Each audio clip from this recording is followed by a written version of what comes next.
Mate, diamonds were made under pressure. No pressure. So we're back with the Alex and Pete show. So we're going to talk in less than 10 minutes. And you got some great questions for us on the back, which has come off the back of what's the point in Google Ads last week. So if you haven't watched that, then watch that before you watch this. So Alex, what questions have you got for me today that we can help the solo agent that's watching us or reading us today?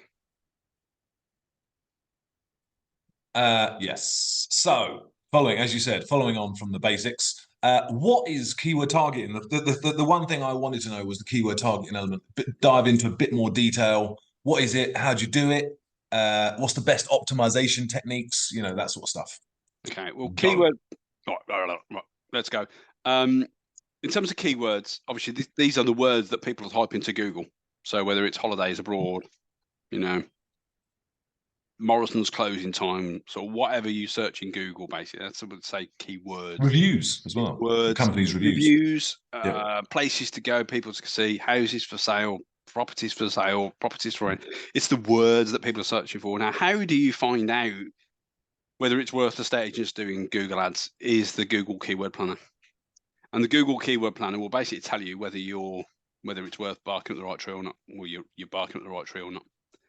As I gave a story last week, family member does pet care, dog walking and that sort of thing. So we did a bit of Google search, and it basically tells us how many people do a search in that area. So you can do it as local as well. So you haven't got to go county-wide or even country-wide. You can go, right, I'm in Bristol. How many people are actually looking in Bristol for this phrase? So you type in estate agents in Bristol, it'll basically pull up all the words that people have typed into Google, providing it's over like 100 searches, because there is a minimum and a maximum. Well, no maximum actually, but again, going on the populations, obviously, because searches really can't go past population size, so it's all about population. But it basically it tells you what words to use. Basically, it'll go right. XYZ amount of people have searched this.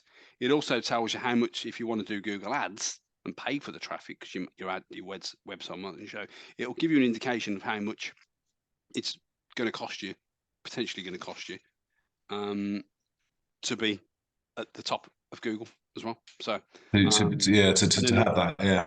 And then when you so in a nutshell, it's giving you an option to benchmark.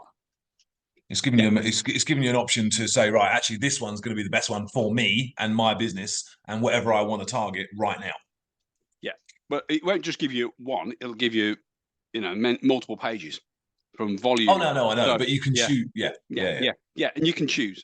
And talking about if we're on the words of like estate agency and property related, we can also, so for instance, obviously a lot of our work has been up till recently, as we've already said, people that want valuation leads, but now, and that's pretty much it. Now we're obviously educating the agent that there is people actually Googling houses for sale. We can also what they call negative keywords. So basically words that you don't want to show for, like DSS, private, because there's lots of searches out there for how to rent a house privately, because they want to avoid the checks and all the other things that were happening. Oh, of course. Or DSS, or things that you're not allowed to do, but you don't want to pay money for that. And you also don't want to pay an ad for somebody who's searching for your agency name either. So what you can do is basically go, right, Google, show my ads against these words, which we've already identified as, I don't know, estate agency in Bristol, for instance.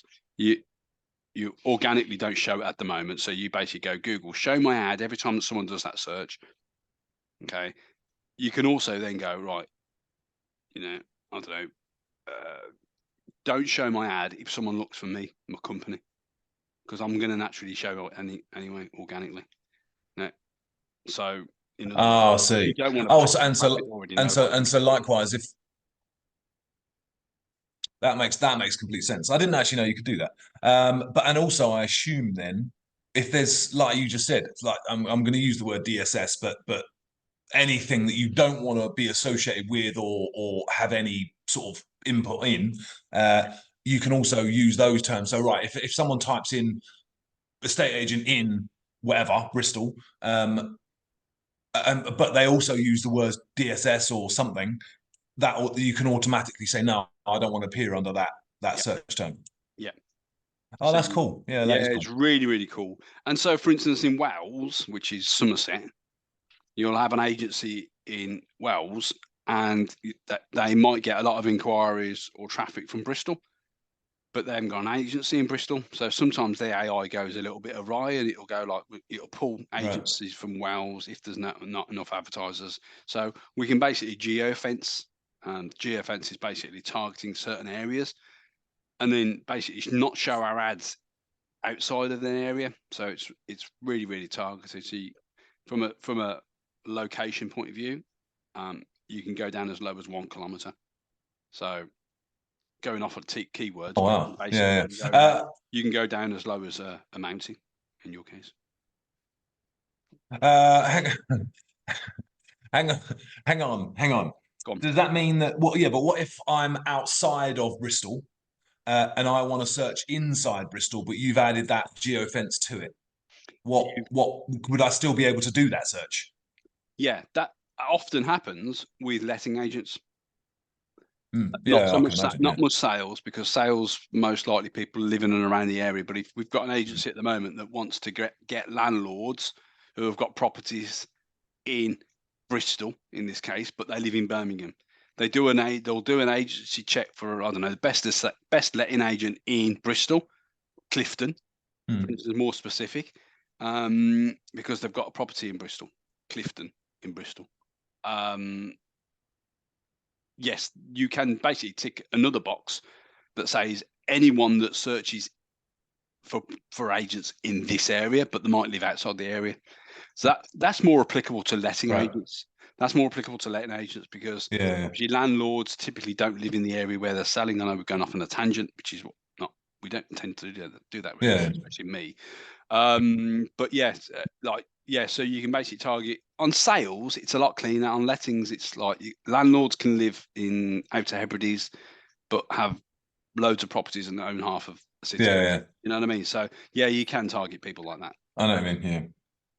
Right. That's actually incredibly flexible as well. So that's pretty cool. I mean, there's obviously a lot of overseas landlords as well, not just in the country, just literally overseas. We had an agency. That would obviously. Yeah, we got a landlord in China. We had a landlord in China, expat, accidental landlord, but he had a couple of properties in North Birmingham, Erdington. So it does happen. Yeah. It does happen, yeah. Okay, no, that's interesting. So basically, that's your way of basically making sure that the ad is shown to the right people at the right time under the search terms that you want. You being the client or the agent. Yeah. Cool. All right. Okay. So in terms of the advert itself, where would you point them? So obviously, we spoke last time about obviously the Book of Owl, Instant Value you mentioned as well. Yeah. Is that it? Any other tips, tricks on that in that regard? Yeah, if you're listening to this and you're running Google Ads at the moment, you're probably running what everyone does, which is the biggest mistake that I often say to people, and it does make people chuckle because they often admit to it behind the scenes, is running people to your homepage of your website. Big mistake. In terms of Google Ads, the flexibility in it is you can drive it to any page on a website.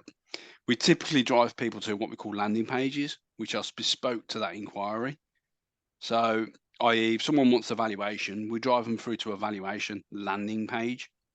And that is a technical term now, is basically a website without no navigation, where they can't go off and have a look at the team and look at your blog that you haven't updated in the last 10 years. It will, and where people can go off on a journey themselves.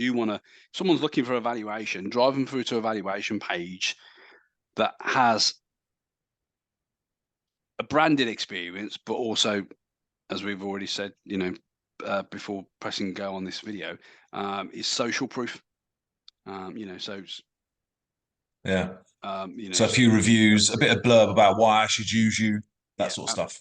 It's social proof because obviously it shows that you're credible and that you're a trustworthy agent to sort of input your details with and all the rest of it. So But in terms of like where do you drive people to, is specific pages that the person's looking for.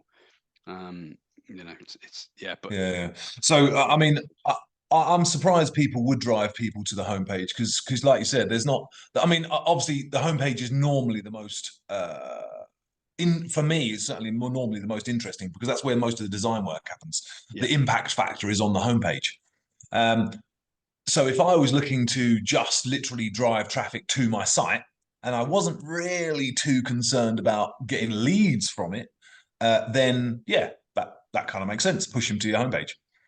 Or maybe your blog page, or where additional content you might find. But yeah, you're right. If you're looking for a particular type of lead, then you kind of want to push them to somewhere that they've got a higher chance of you getting that lead, isn't it? That's essentially what you're talking about. Yeah, that's it. With a single solar focus, with the job of the website in our world is to generate revenue, to generate profit, generate a holiday or two. If it doesn't do that, but I know certain people at a certain level of business aren't really too bothered about getting the leads. They're more about just having office essentially, brand awareness, getting traffic and so on. Yeah, because it is a no like and trust business, so they've got to see you more than once before they go to bed with you, essentially. Yeah. Nice way of putting it. Yeah. No, I mean, my next question was going to be the tips, just some tips on sort of a landing page type of content. But to be fair, we kind of already touched on that. You want to focus the person around the form, the Book of Our form, or whatever that form actually is, which is obviously normally getting contact details. You want a bit of blurb about why they should use you, maybe a few bullet points, but that's it. You don't really want to go into sort of war and peace. And of course, as you correctly said, some really nice focused reviews, social proof. Again, that's always a powerful sort of statement to make on that type of page. But the most important thing, as you said, is no other navigation or barely any to get anywhere else in that site. It's just literally that page and not much else going on. No, and right? Yeah, exactly. Bravo. Couldn't have said it better myself. Add a little benefit there as well for the old school of us who want to actually speak to people. I'm saying that I never use this for phoning. I use text messaging and stalking like everyone else. But some people do want to speak to people. So, and indeed, obviously, telephone numbers are great catch point. Oh, I see. Yeah. So but hang on. How? I mean, I'm glad you said that actually. So all right, because of course, yes, it would make sense to have like a phone number in the top right corner or something similar to that effect. How would you, being the person who's driven traffic to that page, track if they called you? Oh, thank you for that question. Great question. We use Google Analytics. Yeah. Okay. Analytics you can basically create even in the GA4. If anyone clicks on that link, because it's essentially a link, isn't it? It's a URL. It is. Yeah. So someone clicks on it from a mobile phone. That's what we call an event click. Now, a bit technical now, but we can basically go, right, anyone that clicks on our ad to come to this web page and clicks on the mobile button or a button. Yeah, a phone icon or whatever it is. Yeah, whatever it is, whatever it might be. It might be a dancing, I don't know, sign or something like that, or whatever, a headset. Just call me. If someone clicks that, we record that as a conversion or as a lead. I see. Is that, hang on, but you would obviously do that with the help of the website developer, right?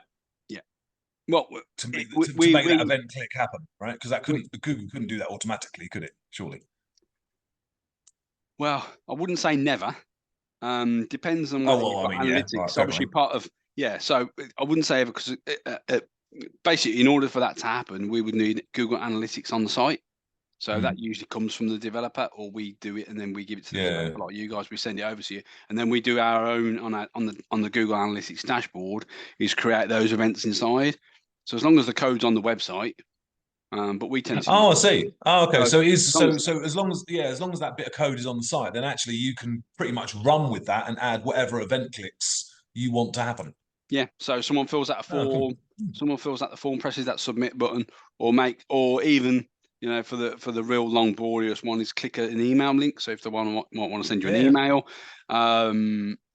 but we don't want, I mean, you know, stay focused on this. We don't want them going off looking around pages of properties and that sort of thing, and other elements of the website. We don't want them looking at your blog from a valuation getting point of view, or the front end. We want a nice form, social proof, with a form, obviously with the submit button we can track, and the telephone number if you want, and then also an email link if you want in the footer, somewhere where people go, oh, you know what, I don't want to actually speak to somebody, I'll fill this out, oh, you know what, I want to click, and you know, whatever happens, we want to basically keep it really focused, mate.